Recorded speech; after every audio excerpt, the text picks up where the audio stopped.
You should be proud. My mother said, not even looking at me. We took the mortgage in your name. You'll pay it off because it's your duty as the eldest. That was the moment the roast chicken in my mouth turned to ash. The room fell so silent you could hear my father's fork clink against his wine glass as he raised it cheerfully, as if he were toasting something worth celebrating. My sister giggled behind her perfectly manicured hand, cheeks flushed pink from the wine they only brought out when it was just family. Her husband sat beside her, smug and silent, like he knew he'd won something. We were sitting at the long dining table in the home I grew up in, a home I'd repaired after the flooding in 2014, a home I thought I was going to inherit one day, not because I demanded it, but because I had earned it, quietly, over years of sacrifice. But that night, I realized something else entirely. I was just a line item on their financial plan, a convenient resource, an invisible checkbook. Dad set his glass down, nodded solemnly like some kind of patriarch, and said, "You know we wouldn't ask if we had any other option, but Rachel needed that loan to buy the clinic. This is about family, sacrifice." And then Mom added, as if it explained everything, "Besides, you don't even have kids. What are you doing with all that money anyway?" Every word landed like a slap. My hands were trembling under the table, hidden in the folds of my napkin. I felt my nephew's eyes flick toward me from the other end of the table, confused. Even at 9, he could tell something wasn't right. My brother-in-law was already cutting into his second helping, as if this announcement had nothing to do with me, as if it were normal, as if I should be grateful to be useful. I looked at the folder my mother had slid across the table. "It's all finalized," she said, patting the manila envelope like it was a birthday card. "We needed to move fast to lock in the rate, but don't worry. Your name just makes it easier. You have great credit. Great credit. That's what I was to them. Not the one who drove them to chemo, not the one who fixed their leaking roof, not the one who gave up moving cross-country so I could be closer in case something happened. Just great credit." I stared at my sister. She didn't meet my eyes. She just took another sip of wine and laughed at something her husband whispered. Her wrist sparkled with the new Cartier bracelet I hadn't seen before. She wore it like a trophy. Maybe it was. I forced a smile. It was the kind of smile that hides the sound of glass cracking deep inside your chest. "That's generous," I said, voice light. "But I have one question." Dad leaned forward, expectant. Mom's mouth curled upward like she was waiting for praise. I picked up the folder and ran my fingers along the seal. Slowly. Then I asked softly, but clearly, "Was the house still under my name when you used it to secure the mortgage?" The table shifted, just slightly, but I saw it. A flash of hesitation in Dad's eyes. Mom blinked. Once. Too fast. My sister suddenly looked down, as if she'd dropped something. No one answered. I nodded, lips tight. My thumb pressed down on the edge of the folder until it left a pale crescent in my skin. I didn't need them to say it out loud. I already knew. My nephew's voice broke the silence. "Auntie, and what's a mortgage?" And for a moment, the ache in my chest turned to something else, entirely resolve. I wasn't born resentful. That came later. When I was younger, I thought love looked like filling in the gaps no one else wanted to touch. Grocery shopping after double shifts. Waking up every 2 hours when Mom was post-op and crying from pain. Replacing shingles on the roof alone because Dad's back had gone out again. And Rachel had client dinners. I thought if I kept doing the right things, eventually someone would notice. But noticing was never their strong suit. And Rachel, well, Rachel was the one they watched grow. I was the one they leaned on. Even as a teenager, I noticed the way the air changed around her. When she walked in, Dad's voice would lift, and Mom's hands would soften. She was the golden one, bright, pretty, always spinning big dreams, med school, private practice. One day she'll make us proud. They used to say, no one ever said that about me. I worked at the diner down the road at 16, not because I wanted money for concerts or makeup like the other girls, but because the power had been cut off. Again, I paid it quietly. Out of a crumpled envelope I kept under my mattress. No one asked where the lights came from that night. They just said, "Thank God the company fixed the line." Even after college state school, night classes, scholarships, I stayed nearby. I turned down an out-of-state job in Chicago because Mom had just started her treatment for breast cancer. Rachel was finishing rotations in Seattle and said she couldn't keep flying back and forth. So I stepped in. Again. I managed Mom's meds, kept the household running, took Dad to his cardiology checkups. I was the emergency contact, the power of attorney, the one they called at midnight when the hot water tank exploded. I told myself it was just the right thing to do. That blood mattered. That one day, when Rachel had more time, it would even out, but it didn't. When Rachel finally came home after years of bouncing between residencies and boyfriends, they threw a welcome back party. They catered it. They printed banners. Dad even hired a photographer. When I walked in with a homemade carrot cake, the one Mom used to love, no one looked up. Mom was showing Rachel the new patio furniture I had helped pick out. But Rachel didn't know that. She just nodded like she'd paid for it. That night, I cried in the car, not because I wasn't acknowledged, but because I realized I'd stopped expecting to be still. I kept going. I paid off the second mortgage they took without telling me. Years before, quietly, they were behind, and I couldn't bear the thought of them losing the house. I never told Rachel, never told anyone. I refinanced the home to fix the cracked foundation. The papers were in my name not because I forced it, but because they said it would just be easier that way. I kept the deeds locked in my file cabinet at home. I paid the insurance, the taxes, every year. Sometimes I wondered if they remembered that.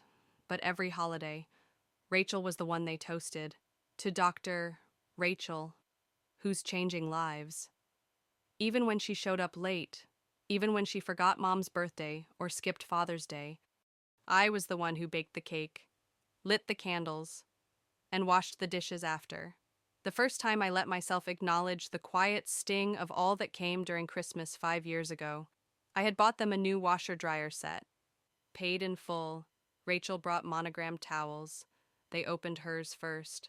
"Oh, wow," Mom said, holding the R&J hand towels like they were holy.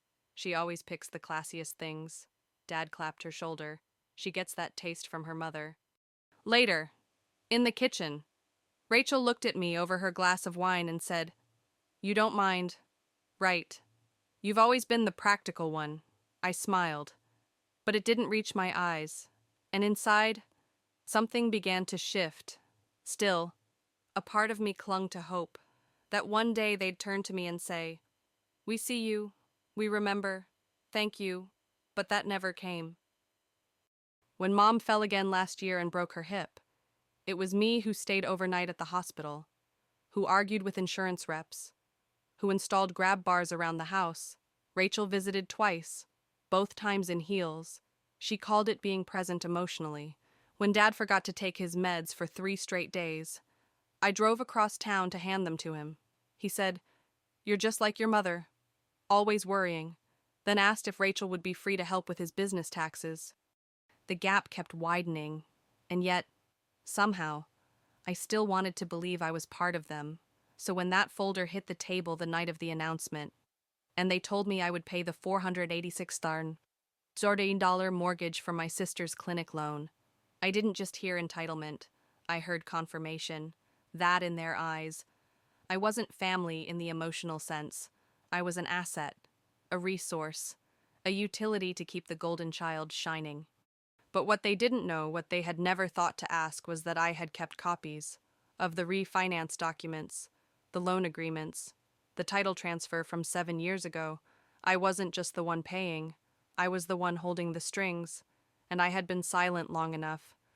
After that dinner, I didn't scream, I didn't cry, I didn't even ask them why. I just drove home, in silence, with the folder buckled into the passenger seat like it might explode. At every red light, I glanced at it, not because I needed to read what was inside I already knew, but because something about the way it sat there, smug and golden, reminded me of my sister's laugh. They had made their choice, again, and this time, It came with a price tag attached to my spine. But here's the thing about growing up being overlooked. You learn how to observe, how to wait. The real breaking point didn't come from the mortgage. It didn't come from the years of being the one they leaned on and the last one they looked at. It came 2 weeks later, on a Tuesday morning. In the kitchen, I remodeled. Mom called me, her voice unusually sweet, the kind of sweetness that only comes when she wants something. I already knew what was coming. "Sweetheart," she said, "Rachel wants to have the family over this weekend. Sort of a housewarming/celebration for the clinic. Since you're not working weekends anymore, could you cater something simple?" I paused. "You want me to cook?" She laughed, like it was obvious. "Of course you're so good at that. Rachel's hosting. But she's been swamped. We told her not to worry, you'd take care of it. You told her that, well, yes. I mean, you always do." "And you know her kitchen's not set up yet." I gripped the counter. My free hand trembled. "And will I also be paying for the groceries?" A long silence. Then, "Well, we thought you'd want to contribute, you know. As a big sister, as family." Something snapped. It was quiet. Internal, like a pane of glass that had cracked so many times it finally gave in and collapsed on itself. I said yes. I showed up that Saturday afternoon with trays of food, like they asked. I smiled as I plated hors d'oeuvres, poured wine, and folded napkins with the grace of someone numb. Their friends came, full of compliments for the house, the marble counters, the spacious backyard. Everyone clinked glasses to the power of sisterhood and family legacies. Rachel stood in the center, glowing in her cream dress, thanking everyone for their support, especially my parents, she said, smiling toward them. I wouldn't be here without their love and sacrifice. I wasn't mentioned, not once, not when Dad gave a speech about raising strong daughters, not when Mom told someone I helped out here and there. No one asked who made the food. No one asked who funded the roof over their heads. And then, during dessert, it got worse. I was carrying out the last tray of lemon bars when I overheard them in the kitchen. Rachel, my mother, her husband. "She's lucky we let her be involved," Rachel said, sipping wine. "I mean, she couldn't do this kind of thing on her own. She doesn't understand investments." Mom giggled. "She's always been good for small things. Reliable. She's useful." Rachel agreed. "That's what matters. Useful. Not loved, not respected, not worthy. Useful." I stepped outside for air, past the laughter and string lights, past the white hydrangeas I'd planted the year before. The breeze was cool, but I was burning, all over, from the inside out, and still they had no idea. They didn't know that the clinic they stood in, the one that bore Rachel's name, was built on a foundation of paperwork I had signed, that the mortgage they so casually assigned to me was illegal without my consent. They didn't know I had the original deed, the recorded calls, the emails Mom forwarded by mistake. They didn't know what it meant that their house was in my name. But they would. Not yet. But soon. Because something inside me had stopped hoping for love. It had stopped craving acknowledgement. That part of me, the girl who once cried alone in her car, she was gone now. In her place stood someone very quiet and very clear. And the thing about clarity, it's stronger than rage. It sharpens everything. I left the party early, walked right up to Rachel as she smiled for another photo and said, "Thanks for letting me help. The house looks great." She blinked. "Surprised. You're leaving." I smiled. "I've done what I needed to." Mom glanced over. "Don't forget the Tupperware." I looked at her, really looked at her, and said, "Oh, I won't." Then I turned and left, but not before I caught my nephew watching me from the porch swing. His face was confused.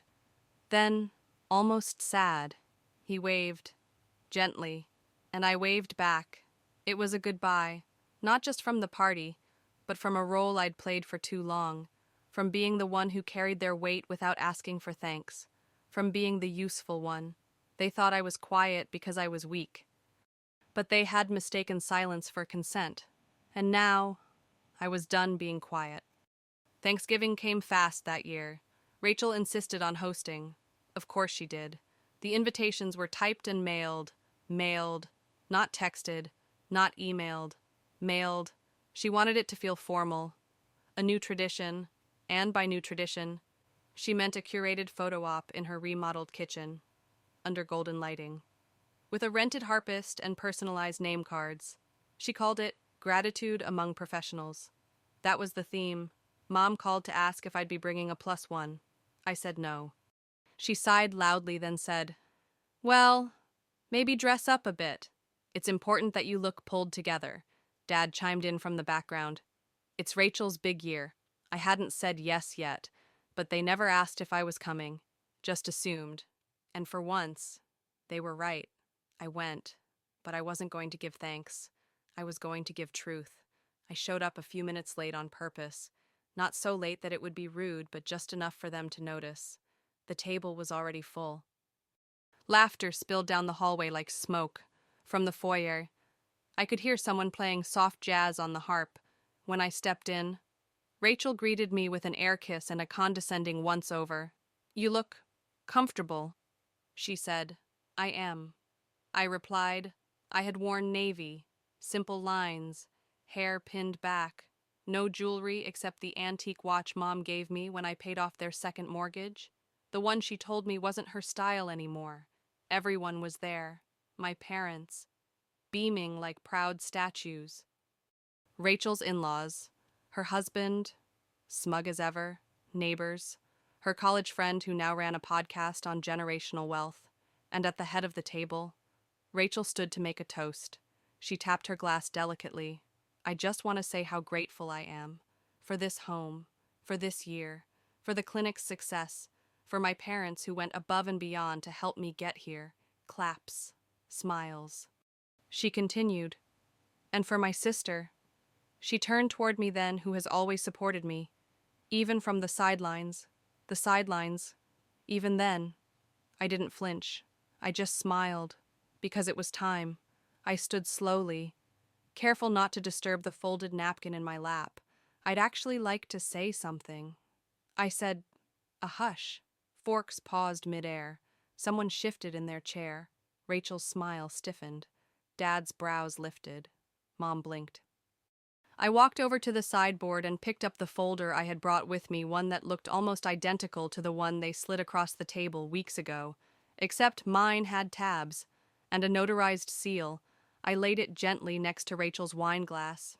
"This," I said, "is the original deed to this property." Silence. The house you're standing in was refinanced through a mortgage in my name. Without my consent, I turned to our parents. And the loan that funded the clinic, that $486,000, was secured using that same refinance under my credit, under my signature, which was forged. Gasps. Rachel tried to laugh. "That's ridiculous." "You said I said nothing."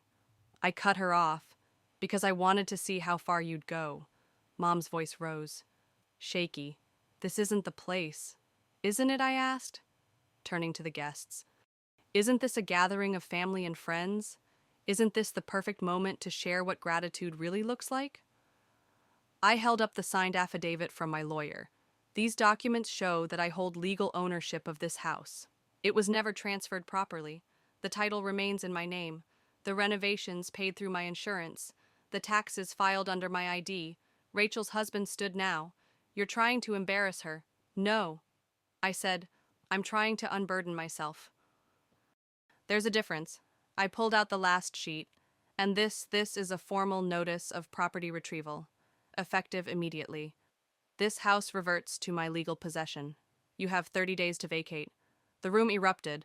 Mom screamed my name. Dad shouted something about betrayal. Rachel looked like someone had unplugged her from the wall. But I didn't move. I didn't flinch. I simply placed the last document down, a quiet exhale escaping my lips. It was done. The harpist, bless her soul, had stopped playing 2 minutes ago and was now quietly packing up her instrument. Even the wine glasses seemed to pause, mid-clink, as if the molecules inside knew something irreversible had occurred. Then came the questions. "You're really going to take her home? It's just a piece of paper." right? She didn't mean to. She's your sister. I looked at them all, and I didn't say anything cruel. I didn't raise my voice. I just said the truest thing I've ever said for years. I gave you everything: time, money, care, loyalty, and all I ever asked for in return was honesty. I turned to Rachel. You could have asked, you could have come to me and said you needed help. But instead, you stole, you lied, and then you stood here today and toasted yourself with my roof over your head. Her lip trembled. You don't get to wrap that in gratitude. You don't get to rebrand theft as family. And with that, I picked up my coat. Before I walked out, I paused at the table one last time. My eyes landed on my nephew, who had quietly slipped into the dining room, watching from the side with wide eyes. He looked scared, but he also looked relieved. He mouthed one word, finally. I smiled at him, a real one, this time. Then I turned to the rest. 30 days. I repeated, not out of cruelty, but out of fairness. And I left. This time, with my head held high and both hands finally free. The fallout didn't come with yelling. It came with silence and packing tape. 30 days meant 30 days. I had my attorney send the notice. Formal and airtight. The Monday after Thanksgiving. No ambiguity, no family exceptions. On day 3, I got a voicemail from Mom. Her voice was hushed and small, like she was speaking from inside a closet. Sweetheart, we didn't mean for things to go this far. You know we were just trying to help Rachel. We thought you'd understand. There was no apology in it, just expectation that I'd feel guilty enough to reverse everything. But I didn't call back. Day 5. Dad showed up at my door, for the first time in over a year. He didn't look like the man who'd lectured me about family duty. He looked older, slumped, like someone had told him the house he built was sitting on sand. He didn't even ask to come in. He stood on the porch and said, "We were wrong." I waited. He looked at his shoes. We thought she'd repay it. The loan. That she'd make good. She told us she had it handled. "Did you ever ask me?" I said. Before signing the mortgage, he looked at me then. Really looked. And I saw the answer before he spoke. No. I nodded. Then it wasn't a mistake. It was a decision. He nodded. 2. Just once. Then turned and left. Quietly. Like someone walking away from something too fragile to carry anymore. By week 2, word had spread. Rachel's in-laws pulled their investment from her clinic. Her husband, who had swaggered through every family gathering like he owned the place, moved out. Whether it was shame or self-preservation, I didn't ask. The clinic struggled. Patients left. Staff left. Rumors travel fast when money and ethics collide. Rachel emailed me once. One line. "You've ruined everything." I never replied. I didn't need to, because for the first time in my life, I wasn't the one fixing things. I was letting them fall. On day 26, I drove past the house, not to check in, not to spy, just to see what silence looked like when it finally had a place to live. The porch lights were off. Boxes lined the front step, and on the window, taped from the inside, was a handwritten note in Mom's slanted cursive. "We'll leave the keys with the neighbor." It wasn't signed, but it didn't have to be. They moved into a rental across town, smaller, older, a home they could actually afford. Rachel moved into a condo near the clinic, or what was left of it. I heard through a cousin that she was working double shifts, that she was different now, quieter, less gold, more gray. And as for me, I didn't take the house back to live in it. I sold it. Every brick of that property had been soaked in expectation, guilt, and debt none of it mine to carry anymore. I donated a portion of the proceeds. Quietly, no social media post, no speech. I used the rest to buy a little place by the lake. Not big, not fancy, but mine. And here's the thing that surprised even me: I wasn't angry. Not anymore. I was free. People often think justice is loud, that it comes with sirens or courtrooms or dramatic last words. But sometimes justice is a whisper. Sometimes it's the sound of tape sealing a box at midnight, the click of a key dropping into a neighbor's hand, the rustle of curtains in a house no longer yours. And sometimes, justice is choosing not to open the door when the people who broke you come knocking for one last favor. They had asked me to pay for her, said it was my duty, but I smiled, and I gave them something better. Consequences. I wake up earlier now, not because I have to, but because I want to. There's a rhythm to silence here at the lake, a kind of peace that doesn't ask for anything back. Mornings roll in like a soft breath, and when the sun pushes through the fog over the water, it doesn't ask for applause. It just shows up. And I think I'm learning how to do the same. The place I bought isn't big, 2 bedrooms, 1.5 baths, but it's mine. There's no voice asking why I bought that couch or reminding me to save my receipts just in case. No one calls to check what I'm doing with my money. No one's watching to see if I'm still being useful. The first few weeks here, I kept expecting to feel guilty, like I had taken something that didn't belong to me, but guilt only grows when it's fed. And for once, I've stopped feeding it. Now, I plant things. There's a small strip of earth along the fence out back. Last week, I found a tiny green shoot poking through the dirt, something I planted on a whim and forgot about. I knelt there for a long time, watching it stand on its own, and it hit me. Not all at once. But quietly, we don't need permission to grow. We just need space. Sometimes I still think about that Thanksgiving, about how quiet the room went, how all the people who had once looked through me were suddenly seeing me and didn't quite know what to do with it. That silence wasn't empty. It was heavy, but it was also sacred. It was the sound of truth landing. And here's what I've come to believe: not every story needs revenge. Not every ending needs applause. Sometimes, justice is just space, distance, and a deep breath on a dock where no one expects anything from you but your presence. A few weeks ago, I got a letter, handwritten, from my nephew. He's 12 now. Inside, he said, "I didn't understand everything at the dinner, but I saw your face. And I think you did something brave. I want to be like that one day." I sat with that line for a long time. It wasn't praise. It wasn't drama. It was recognition. And sometimes, recognition from the quietest voice is the one that heals you most. To anyone watching this, especially those of you who've carried roles you never asked for, who were told to give, give, until your name felt like a debt slip. You don't need to break everything to get free. You just need to stop apologizing for taking up space. Start where you are. Walk toward quiet. Give yourself something no one else has offered you: room to breathe, room to rest, room to begin again. You might lose people, but you'll gain clarity, and clarity will never betray you. If you've ever been treated like a safety net used, taken for granted, and expected to smile through it, just know you're not selfish for stepping away. You're not cruel for saying, "That's enough." And if your family tells you that your love is only real when it costs you something, let them pay the price for once. You deserve more than duty. You deserve peace. You deserve mornings that belong only to you.